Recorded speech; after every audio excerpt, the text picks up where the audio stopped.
Paolo Avellino nagpapahiwatig na at nagbigay na ng clue tungkol sa kanila ni Kim Chiu. Fans nagkagulo. Tila nasagot na ang pinagdasal ng mga tagahanga na Kim Chiu at Paolo Avellino. Sa panayam ni MJ Marfori ng TV5, sa Kim Pao may sinabi na ang aktor na ikinasaya ng lahat. Ayon sa kanya, maybe after this movie, we can see where we could bring the tandem together or maybe offer something new to everyone na nag-abang and expecting us to work together again.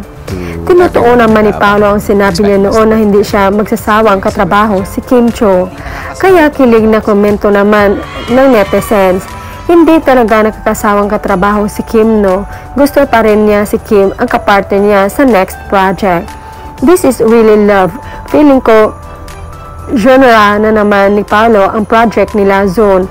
Adjust ka naman yan, Kimberly girl. Expected na yan, ayaw niya pa huwag kulitin at pilitin.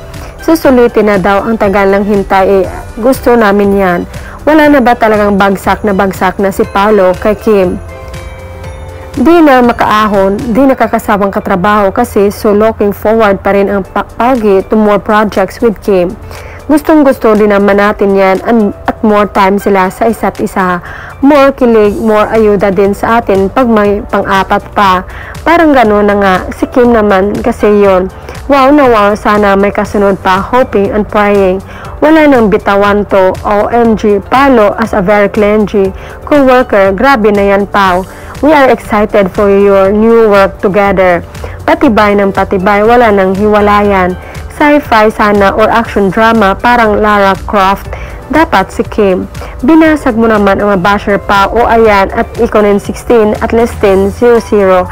Aka fofo, sabi ni Paolo after movie, may next project pa sila together. Ano, kaya pa, umiyak. Maybe marriage. Char, he used the word tandem. He loves to do things jointly with her like partners. She was nodding when he said maybe offer something new to everyone na nag-aabang. They collaborate, maybe co-produce. Whatever it is, they seem to have plans together. Now, next project na agad. Gusto niya pa, parang dapat ata Jollibee ang in-endorse mo. Isa pang Kim Chiu.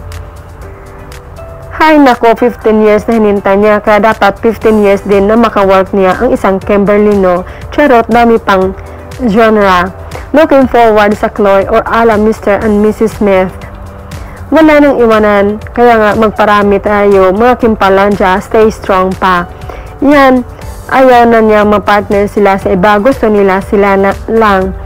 Baka naman yung dream na genre ni Paolo Avellino sci-fi, probably a combination of The Edge of Tomorrow 2014 with Tom Cruise and Emily Blunt and Eternal Sunshine of the Spotless Mind with Kim Carey and Kate Winslet 2004. Wow, I can imagine Kim Pao at Princesa Chinita doing it. Dapat next movie nila action with drama and romance like Mr. and Mrs. Smith.